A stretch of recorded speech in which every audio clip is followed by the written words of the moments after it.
তাদেরকে নিয়ে এসে আপনি মেডিকেল করতে পাঠাচ্ছিলেন কোন গ্রাউন্ডে সেটা আমাকে এক্সপ্লেইন করুন। এরকম করবেন না, এরকম কখনো কাউরির দ্বারা প্রভাবিত হয়ে কোনো ম্যারেজ ছেলে মেয়ে অন্যান্য ছেলেদেরকে আপনারা বিভিন্ন কেসে হ্যারাস করবার চেষ্টা করেন এবং করেন।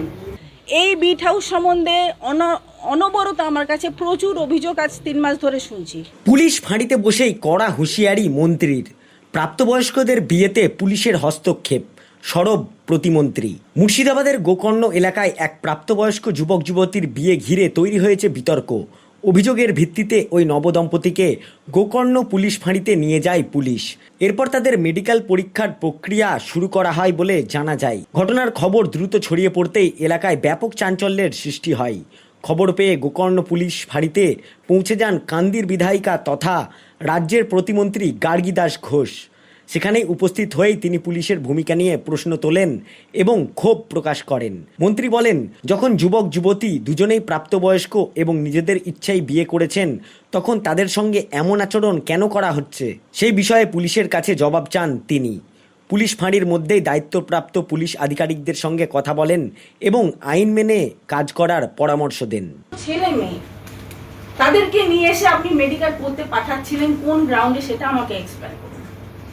আমাদের তো একটা এসবি আছে যে মিসিং গার্ল হলেই তাকে মেডিকেল করানো, আর তার মেয়েটা যদি অভিযোগ করে তবেই না আপনি মেডিকেলে যাবেন। মেয়েটা যদি অভিযোগ করে আমাকে কিডন্যাপ করেছে বা আমাকে ধরে নিয়ে যাওয়া হয়েছে, তারা বিয়ে করেছিল তো, তারা ম্যারেড। এই প্রসিডিউর আছে, তোমরা ডিনাই করতে পারো, মেডিকেল না করতে পারো। তো ওরা কিন্তু করেনি, স্যার বেরিয়ে চলে গেছেন। আমি ওদের সাথে কথা বললাম ম্যাম নিজে যে তোমাদের এই প্রসিডিউর আছে, এরকম করবেন না। এরকম কখনো কাউরির দ্বারা প্রভাবিত হয়ে কোনো ম্যারেজ ছেলে মেয়ে ম্যাম আসেনি আমাদের এখানে এদের জন্য। এরকম বলতে আমি একটা এক্সাম্পল দিলাম। এরকম বিভিন্ন কারণে আমাদের দল বলুন অন্যান্য ছেলেদেরকে আপনারা বিভিন্ন কেসে হ্যারাস করবার চেষ্টা করেন এবং করেন। এই যে সব ছেলেগুলো এসেছে যারা, প্রত্যেকেই কিন্তু আমার কাছে বারবার অভিযোগ করেছে, বিশেষ করে আপনার বিরুদ্ধে। এইতে আমরা চাকরি জীবনের কোনো ব্ল্যাক স্পট হোক, এটা নিশ্চয়ই আপনি চান না। আপনি এরকম করবেন না।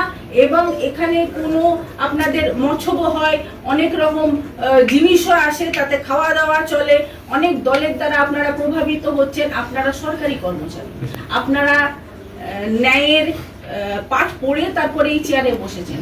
আপনাদের উচিত যে ন্যায় অনুযায়ী এবং যেটা আপনার আইনে বলে সেই কাজ করা। আপনারা সেটা কি কাজ করে যাচ্ছেন? বেআইনি কাজ করছেন এবং ছেলেদেরকে ভয় দেখাচ্ছেন। বিভিন্ন জায়গা থেকে বিভিন্ন কমপ্লেন আসছে আমাদের কাছে।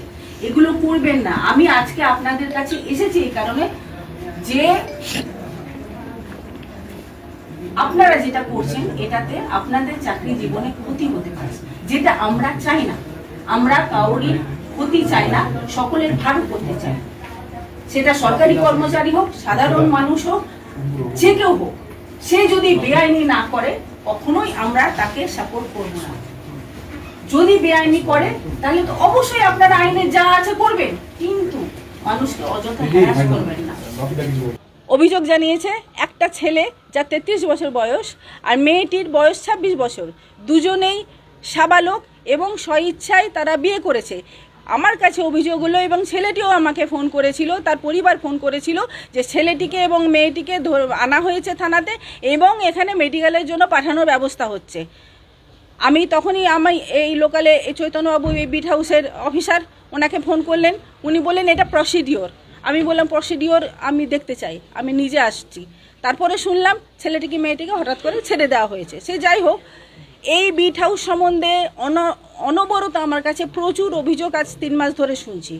বিভিন্ন কারণে আমার হয়তো আসা হয়নি, কিন্তু অভিযোগের পর অভিযোগ জমা পড়েছে বিট হাউস সম্বন্ধে, চৈতন্যবাবু সম্বন্ধে এবং বিভিন্ন জায়গায় বিভিন্ন অফিসারের সম্বন্ধে আমার কাছে অভিযোগ জমা পড়েছে। এবং আজকে যারা গ্রামবাসীরা এসছে, প্রত্যেকে যে তৃণমূল নেতাদের দাপট এখনও বিন্দুমাত্র কমেনি, তার খানিকটা পুলিশের সাপোর্টে চলছে। এই ব্যাপারে আমি এরপরে গিয়ে যদি এসপির কাছে যেতে হয় আমি যাব, কিন্তু এদের মাধ্যমে আমি সহ্য করব না। গ্রামবাসী, সাধারণ গ্রামবাসীকে উত্ত্যক্ত করা, ভয় দেখিয়ে বিভিন্ন রকম সুবিধা আদায় করা, এগুলো আমরা হতে দেব না। এগুলো চলছে কারণ বিশাল কিছু লেনদেনের ব্যাপার আছে, এগুলো আমরা জানি। আমরা জানি এগুলো যে লেনদেনের ব্যাপারটা আমরা বন্ধ করতে চাইছি সব জায়গায়, কিন্তু পুরনো যে লেনদেনের রস ওনাদের মানে মজ্জায় ঢুকে আছে এইটা ওনারা ভুলতে পারছেন না। কিন্তু সরকার পরিবর্তন হয়েছে, জিরো টলারেন্সে আমরা চলছি, আমরা কোনো টলারেট করব না, সাধারণ মানুষের প্রতি কোনো রকম অবিচার আমরা হতে দেব না।